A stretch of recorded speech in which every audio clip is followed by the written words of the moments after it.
Mame fa na se ma PENDREAM TV. PENDREAM TV de o se dem yopo. For John Dramani Mahama, the sitting president of the Republic of our nation, no.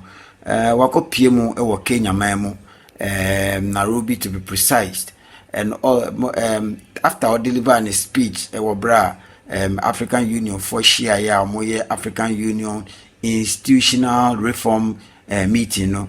Meeting na John Dramani Mahama deliver an outstanding speech.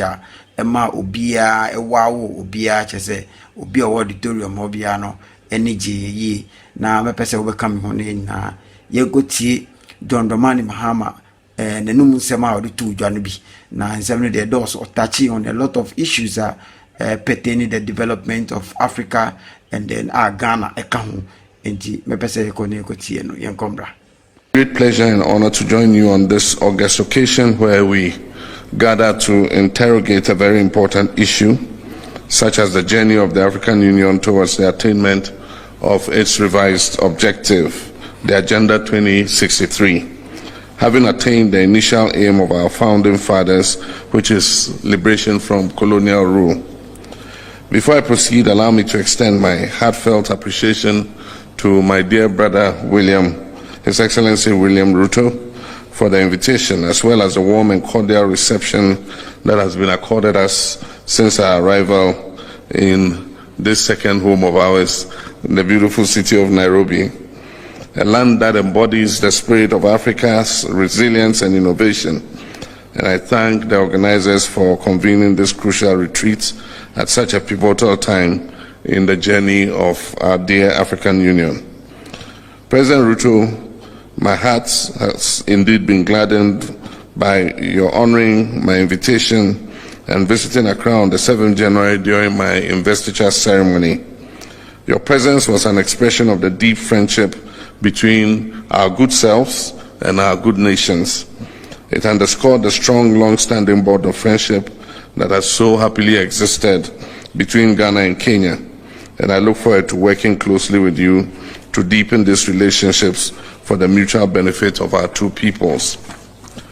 Your Excellencies, today we gather not just as leaders but as stewards of a vision of an Africa that is united, self-reliant and prosperous.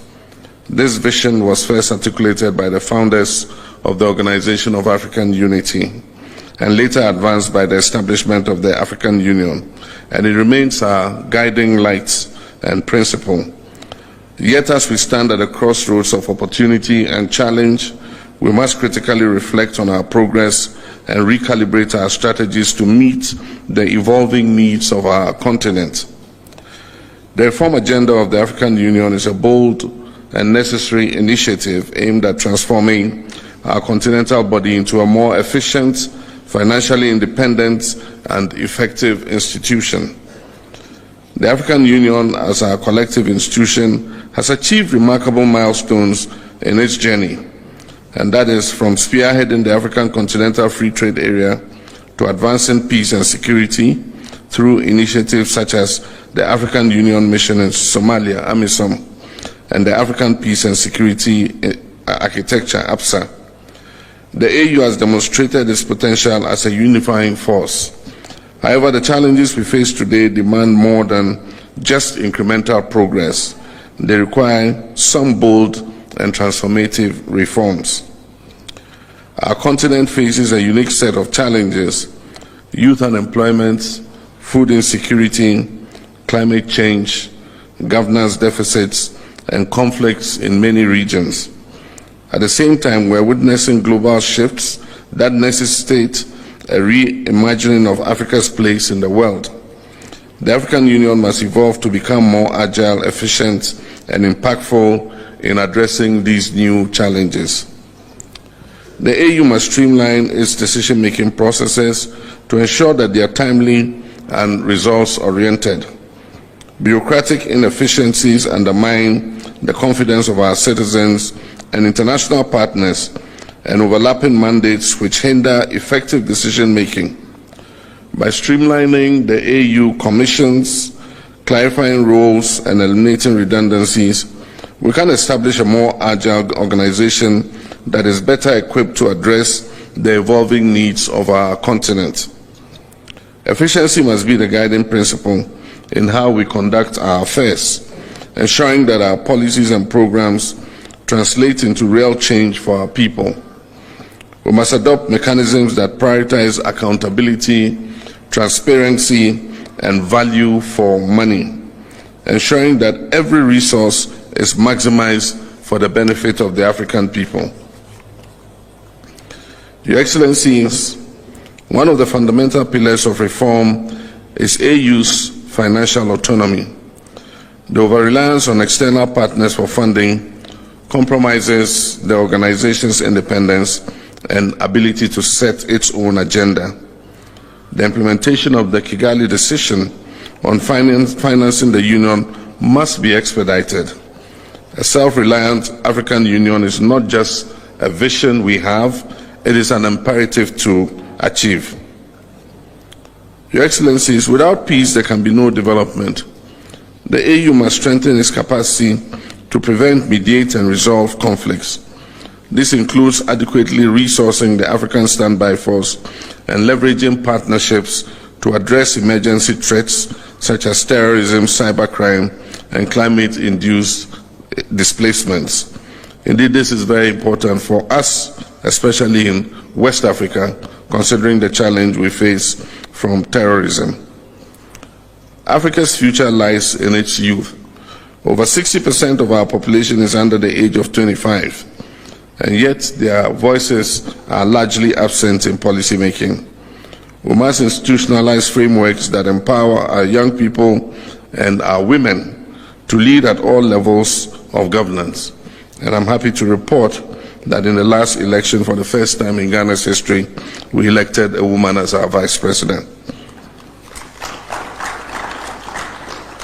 The energy of our youth, creativity, and vision are the drivers of the Africa that we all seek to build. The African Continental Free Trade Area has set the foundation for a single African market, but much work remains to be done. We must address the barriers to trade, we must harmonize regulatory framework and invest in infrastructure to unlock the potential of intra-African trade. Additionally, the AU must champion technological innovation and digital transformation as catalysts for economic growth and inclusion.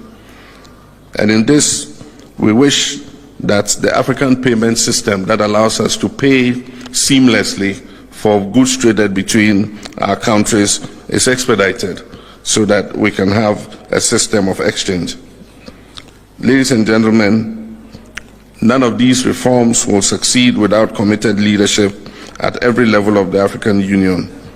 We as heads of states and governments have a duty to lead by example, to prioritize the collective good of our people over our parochial interests, and to act decisively in the interest of our continent. But leadership does not end with us.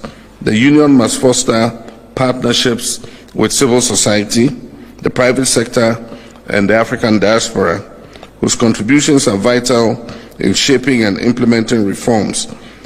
This is a shared responsibility, and together we can achieve the African Union we all envision. To achieve a conflict-free Africa, we must strengthen the Africa Standby Force and enhance our collaboration with regional economic communities. A well-coordinated and responsive security mechanism will allow us to address conflicts swiftly without over-reliance on external actors.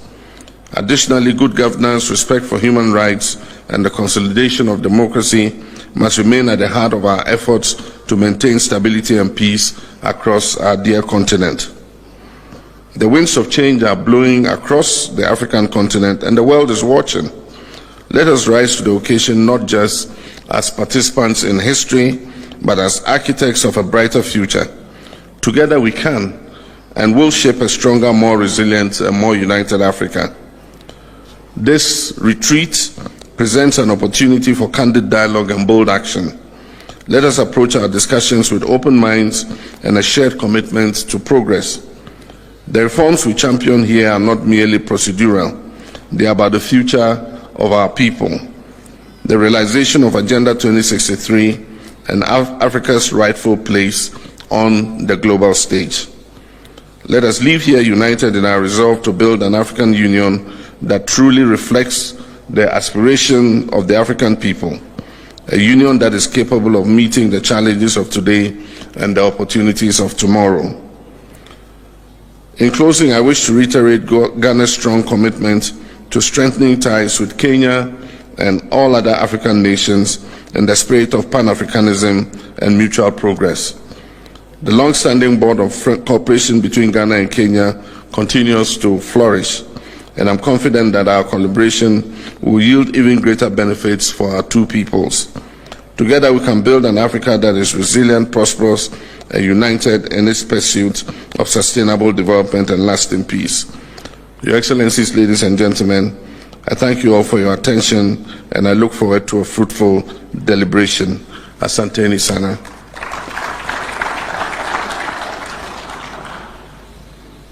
Thank you, Your Excellency.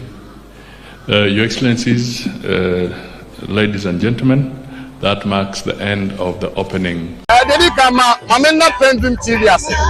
Now, so far so good. Say open online portal e Ghana. Nipa share, nipa follow, nipa comment here. To my best of knowledge, without any biases, PENDREAM TV.